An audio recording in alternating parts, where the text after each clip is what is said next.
जय हिंद दोस्तों, नमस्कार। स्वागत है आप सभी का आपके अपने यूट्यूब चैनल पर। दोस्तों, आज की इस वीडियो में पढ़ने वाले हैं समाज के बारे में कि समाज क्या होता है। तो देखिए, हम लोग पढ़ते हैं समाजशास्त्र। समाजशास्त्र में एक शब्द प्रयोग होता है समाज, उसके बाद शास्त्र।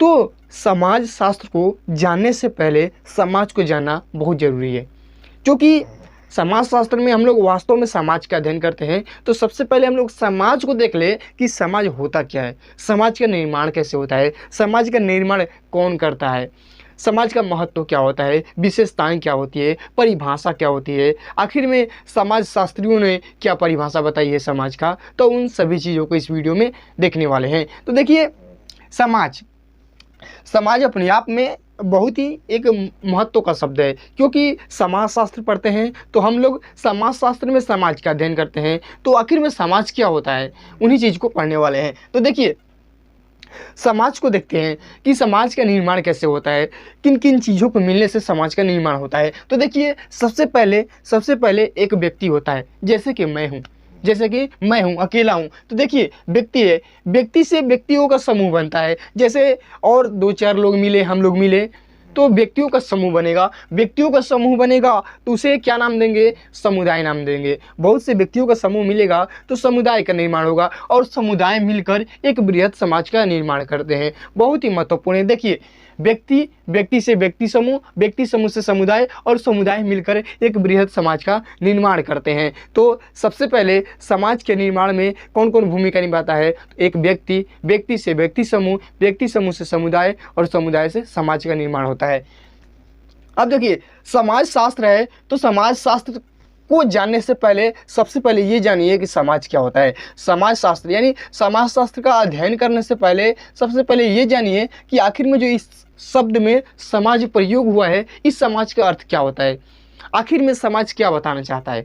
समाज शास्त्र को तो हम लोग देख चुके हैं, तो आज हम लोग जानेंगे कि समाज क्या होता है। देखिए, समाज की परिभाषाएं। देखिए, परिभाषा को इतने गहरे से, एक ही परिभाषा को याद करिए, लेकिन उसको इतने गहरे से याद कर लीजिए कि कोई सा भी परिभाषा हो आपको समझने में आसानी रहे। तो देखिए, क्या परिभाषा बता रहा है? समाज का निर्माण मात्र व्यक्तियों के संकलन से नहीं होता, यानी मात्र संकलन का मतलब समूह, जुड़ने से। तो देखिए, समाज का निर्माण मात्र व्यक्तियों के संकलन से नहीं होता, इसके लिए उसमें पाए जाने वाले सामाजिक संबंधों का भी होना अनिवार्य है। यानी कह रहा है परिभाषा कि समाज का मतलब ये नहीं कि केवल व्यक्तियों का समूह ला दो तो समाज का निर्माण हो जाएगा। नहीं, उन व्यक्तियों के समूहों में सामाजिक संबंध भी होना चाहिए। सामाजिक संबंध का मतलब कि जैसे रीति रिवाज समाज में है, तो रीति रिवाज, किसी व्यक्ति से, प्राकृतिक से भी संबंध। देखिए, ये नहीं कि सिर्फ मानव से संबंध, मानव के साथ साथ प्रकृति से भी संबंध, क्योंकि संबंध दो प्रकार के होते हैं, एक भौतिक संबंध होता है, एक सामाजिक संबंध होता है। तो देखिए, सामाजिक संबंध का मतलब देखिए, दो या दो से अधिक व्यक्तियों के बीच का संबंध जो एक दूसरे के लिए कार्य करते हैं। मेन रूप से यहाँ पर सामाजिक संबंध का मतलब है दो या दो से अधिक ऐसे व्यक्ति हों जो आपस में संबंध रखते हों और दूसरे को हेल्प करते हों, अपने में ही दूसरे को हेल्प करते हो। तो वही कह रहा है कि सामाजिक संबंध होना अनिवार्य है। वो तो अलग बात है कि समाज का निर्माण होता है व्यक्तियों के समूह से, ये तो अलग बात है, लेकिन जब तक उनमें सामाजिक संबंध नहीं पाया जाएगा तब तक वह समाज नहीं कहलाएगा। इसका कहने का ये मतलब है कि समाज का निर्माण मात्र व्यक्तियों के संकलन से नहीं होता, इसके लिए उसमें पाए जाने वाले सामाजिक संबंधों का भी होना अनिवार्य है। यानी किसी समाज के निर्माण के लिए सिर्फ व्यक्ति नहीं चाहिए, व्यक्तियों के बीच सामाजिक संबंध भी होना चाहिए। देखिए, अब महत्व, किसी समाज का क्या महत्व है, आप सोचिए कि किसी समाज का क्या महत्व है। तो समाज का यही महत्व है कि समाज के अंदर जितने भी व्यक्ति है उस व्यक्ति का विकास हो। किसी समाज का यही महत्व होना चाहिए कि हमारे अंतर्गत जितने भी व्यक्ति हैं, जितने भी लोग हैं, जितने भी समुदाय हैं, उनका क्या हो, पूरा भरपूर विकास हो। तो देखिए, समाज मानव विकास के लिए कार्य करता है। यानी समाज का कार्य क्या है? मानव विकास करना, मानव का विकास करना। एक बात ध्यान दीजिएगा कि कोई समाज गलत नहीं होता है। गलत होते हैं वो लोग जो उस और जो उस गलत सोच के साथ समाज का निर्माण करते हैं। यदि कोई कहे कि वह गांव या वह शहर या वह समाज बहुत ख़राब है, तो आप उसे समझाइएगा कि समाज खराब नहीं होता है। समाज के अंदर जो लोग रहते हैं, जैसी उनकी सोच होती है, जैसी भावनाएं होती है, वैसे ही समाज का निर्माण होता है। यदि वहाँ पर गलत लोग होंगे, यदि यहाँ पर 50-100 लोग हैं, एक टोला है, तो यदि वो गलत होंगे तो गलत समाज का निर्माण करेंगे। यदि अच्छे विचार के होंगे तो अच्छे समाज का निर्माण करेंगे। तो समाज गलत है या खराब है, इसका डिसाइड कौन करता है? व्यक्ति करते हैं। व्यक्ति का आचरण करता है, व्यक्ति का नेचर करता है। कोई समाज खराब नहीं होता, समाज के अंदर वह व्यक्ति खराब होता है जिसके पास अच्छी और बुरी सोच होती है। देखिए, यदि मानव न रहे तो समाज का निर्माण असंभव है। देखिए वही लाइन आ गया, यदि मानव न रहे तो समाज का निर्माण असंभव है। यदि मनुष्य न रहे, भाई समाज का निर्माण व्यक्ति करता है, और व्यक्ति न रहे तो भाई समाज का निर्माण नहीं हो पाएगा। तो ये वही बात लिखा है कि यदि मनुष्य न रहे तो समाज का निर्माण असंभव है। देखिए अगला चीज़, समाज का आधार क्या है? समाज का आधार शिक्षा है। यदि समाज को सुधारना चाहते हैं तो शिक्षा बहुत ज़रूरी है, जागरूकता बहुत ज़रूरी है। तो समाज का आधार क्या है? समाज टिका किस पर है? यदि समाज का विकास करना है तो समाज का विकास कैसे हो सकता है? तो शिक्षा है। समाज का आधार क्या है? शिक्षा है। अब देखिए समाज की विशेषताएं, समाज की विशेषताएं देखेंगे डिटेल्स में, लेकिन देखिए पॉइंट है समाज की विशेषताएं। तो देखिए साझेदारी होनी चाहिए। साझेदारी का मतलब किसके? तो एक व्यक्ति और दूसरे व्यक्ति के बीच में क्या होनी चाहिए? साझेदारी होनी चाहिए कि किसी काम को करने में, जैसे कि आप समाज में रह रहे हैं, समाज में रह रहे हैं, आप सबसे काम करवा रहे हैं, आप किसी का काम नहीं कर रहे हैं, ये भी एक रिलेशनशिप है। यानी आप यदि योगदान किसी का ले रहे हैं तो आप योगदान करिए, ये क्या है? साझेदारी है। आप किसी से कुछ ले रहे हैं तो उसके बदले में भी उसको जो ज़रूरत है उसको दीजिए, ये क्या है? साझेदारी है। यानी यदि समाज का निर्वहन करना है, समाज को आगे बढ़ाना है, तो साझेदारी बहुत ज़रूरी है। क्योंकि ऐसी तो है नहीं कि आप सभी वस्तुओं से परिपूर्ण है। आपको कोई चीज़ ज़रूरी है तो आप मांगेंगे, आप जो उनको ज़रूरत है आप उनको देंगे। तो ये साझेदारी होनी चाहिए, लेन देन की भावना होनी चाहिए, तभी आप चल सकते हैं। ऐसा थोड़ी नहीं है कि आपके घर में सब कुछ है, नहीं, आपके पास कुछ चीज़ों की कमी है, दूसरे व्यक्ति के पास भी कुछ चीज़ों की कमी है। हो सके जो उसकी कमी है वो आप पूरा कर दे, और जो आपकी कमी है वो पूरा कर दे। यानी ऐसी साझेदारी होनी चाहिए। विश्वास बहुत ज़रूरी है।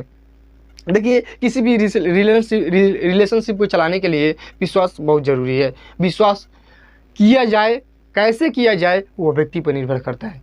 क्योंकि कुछ लोग तो ऐसे होते हैं कि वो कह दे कि मैंने ये किया, मैंने वो किया, तो लोग विश्वास भी नहीं मानते। लोग कहते हैं कि गंगा में डुबकी लगा कर बोलोगे तब भी विश्वास नहीं करेंगे।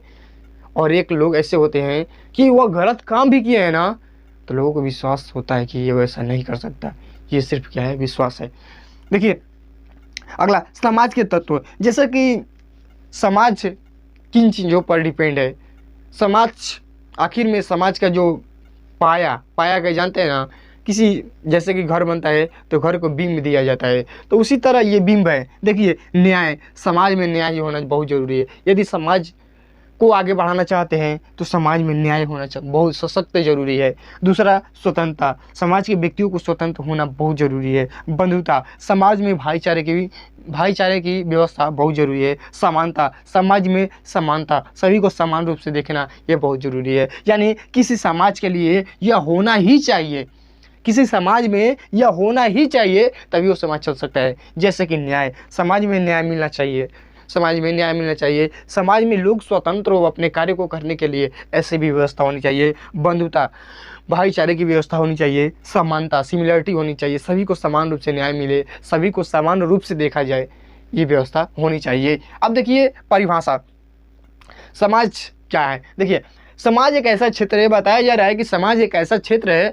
कल्पना करिएगा, समाज एक ऐसा क्षेत्र है, मान लीजिए आप आंखें बंद किए हैं, आपके चारों ओर एक क्षेत्र दिखाई दे रहा है, वही समाज है। तो समाज एक ऐसा क्षेत्र है जहाँ व्यक्तियों का समूह या समुदायों के समूह रहकर, सोचिएगा, कल्पना करिएगा कि हम लोग क्या बोलने जा रहे हैं और क्या अनुभव करें। देखिए जो बोला जाए, यदि फिगर वैसा बनने लगे ना तो आपको एकदम याद हो जाएगा। देखिए कह रहा है कि समाज एक ऐसा क्षेत्र है जहाँ व्यक्तियों या समुदाय के समूह रहकर, यानी समाज एक ऐसा क्षेत्र है जहाँ व्यक्तियों का समूह रहकर अपने जीवन यापन करते हैं और जीवन यापन के साथ अपने सामाजिक संबंधों और सामाजिक क्रियाकलापों को भी प्रदर्शित करते हैं। देखिए क्या लिखा है, समाज एक ऐसा क्षेत्र है जहाँ व्यक्तियों या समुदायों के समूह रहकर अपने सामाजिक संबंधों और सामाजिक क्रियाकलापों को प्रदर्शित करते हैं। सामाजिक संबंध का मतलब तो जाने कि दो या दो से अधिक व्यक्तियों के बीच का संबंध जो एक दूसरे के लिए कार्य करते हैं। सामाजिक क्रियाकलाप का मतलब कि दैनिक जीवन में जो समाज में घटना हो रही है। सामाजिक क्रियाकलाप का मतलब सामाजिक यानी समाज का क्रियाकलाप। समाज का क्रियाकलाप क्या है आप जानते ही हैं, समाज का क्रियाकलाप क्या है आप देखते ही हैं। तो देखिए, सिर्फ समाज का मतलब यहाँ पर उसका मतलब है ना, उनको बताने का यही मतलब है कि समाज का मतलब सिर्फ व्यक्तियों का समूह नहीं है। व्यक्तियों का समूह अलग बात है, लेकिन उसमें सामाजिक संबंध और सामाजिक क्रियाकलाप भी होना चाहिए, वही क्या है, समाज है।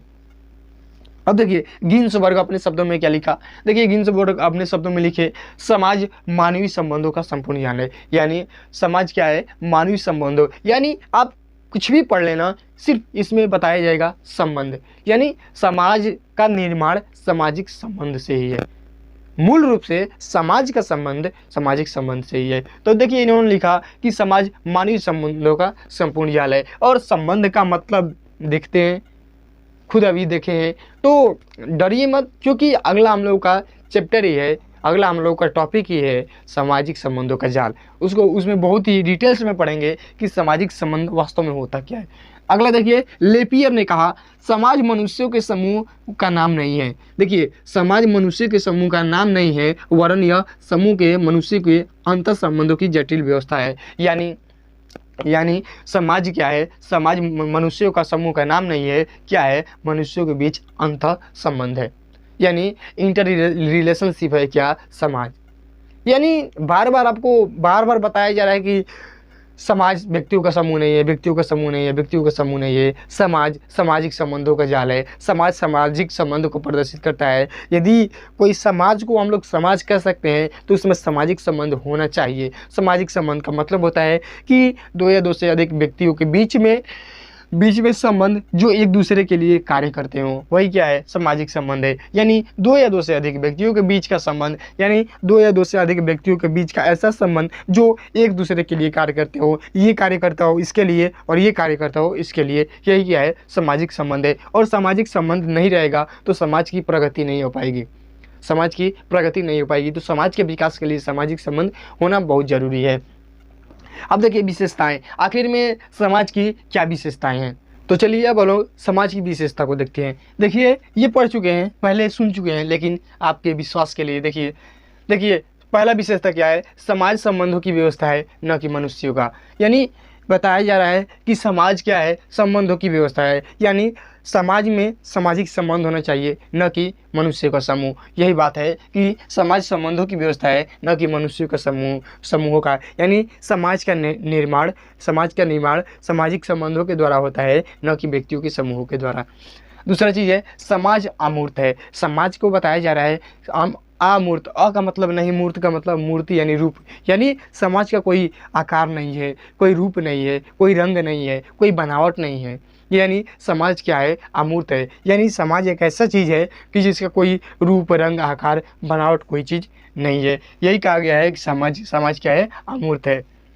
तीसरा, समाज में समानता और विविधता पाई जाती है। देखिए एक ओर तो कह रहा है कि समाज में समानता पाई जाती है और एक ओर कह रहा है कि समाज में विविधता पाई जाती है। यानी समाज में समानता भी पाई जाती है और विविधता भी पाई जाती है। यानी समाज में किसी व्यक्ति समूह के साथ समानता को भी प्रदर्शित किया जाता है और कोई व्यक्ति के साथ विविधता भी प्रदर्शित की जाती है। यानी समाज में आपको समानता भी देखने को मिलता है और विविधता भी देखने को मिलता है। यही क्या है, आपकी समाज की विशेषता है। दूसरा, समाज में सहयोग भी होता है और संघर्ष भी पाया जाता है। देखिए समाज में सहयोग भी पाया जाता है और संघर्ष भी पाया जाता है। पांचवा चीज़ है पारस्परिक निर्भरता। मैं आपको कहा कि आपके पास हर एक वस्तु, हर एक आवश्यकता, हर एक संसाधन नहीं है, आपके पास कुछ न कुछ चीज़ों की कमी है, यानी आप समाज के किसी दूसरे व्यक्ति पर जरूर निर्भर है और समाज का दूसरा व्यक्ति आप पर जरूर निर्भर है। यानी समाज में पारस्परिक निर्भरता की भावना होती है, यानी आप हमारी ज़रूरतों को पूरा कर दीजिए और वह आपकी ज़रूरतों को पूरा कर देगा। जैसे कि समाज में होता है, आपके पास कुछ नहीं होता है तो आप पड़ोसी के घर जाते हैं, मांग कर लाते हैं, पड़ोसी के पास नहीं होता है आपके घर आता है और मांग कर ले जाता है। यानी समाज में सभी व्यक्ति एक दूसरे पर क्या है, निर्भर है। देखिए अगला, समाज एक जटिल व्यवस्था है। समाज को बताया जा रहा है कि एक जटिल व्यवस्था है, क्योंकि हम जानते हैं कि समाज सामाजिक संबंधों का जाल है। समाज क्या है, सामाजिक संबंधों की जाल है, और सामाजिक संबंध का मतलब होता है कि हर एक व्यक्ति किसी न किसी चीज़ से जुड़ा हुआ है। तो इस प्रकार की सोच से कहा जा सकता है कि समाज एक जटिल व्यवस्था है। यानी समाज में सब कुछ एक दूसरे से कनेक्टेड है। समाज में हर एक चीज़ दूसरे से क्या करती है, लिंक करती है, हर एक दूसरे से क्या हुई है, जुड़ी हुई है। और सातवां सबसे सच्ची घटना, समाज परिवर्तनशील है। यानी समाज की कल्पना नहीं की जा सकती। समाज क्या है, बदलता रहता है। समाज क्या है, परिवर्तनशील है। यदि समाज के लोग बदल जाए तो समाज भी बदल जाएगा। मैं आपको पहले ही कहा हूँ, समाज यदि बदल जाए, समाज के अंदर जो व्यक्ति है, यदि व्यक्ति ना बदले तो समाज भी नहीं बदलेगा। यदि व्यक्ति बदल गया तो समाज परिवर्तनशील हो जाएगा। यानी समाज क्या है, परिवर्तनशील है, यानी समाज बदलता रहता है। यदि हाँ, ये कहा जा सकता है कि समाज के अंदर रहने वाले यदि व्यक्ति ना बदले तो समाज नहीं बदलेगा, लेकिन यदि व्यक्ति बदल जाए तो समाज बदल जाएगा। तो कहा गया है समाज परिवर्तनशील है, यानी समाज बदलता रहता है। तो देखिए यही रहा हम लोग का छोटा सा वीडियो। तो वीडियो कैसा लगा कमेंट में अवश्य बताइएगा। वीडियो आपको रोज ही मिलती रहेगी। यदि चैनल पर नए हैं तो चैनल को जरूर सब्सक्राइब करिएगा। वीडियो देखने के लिए आप सभी का बहुत बहुत धन्यवाद।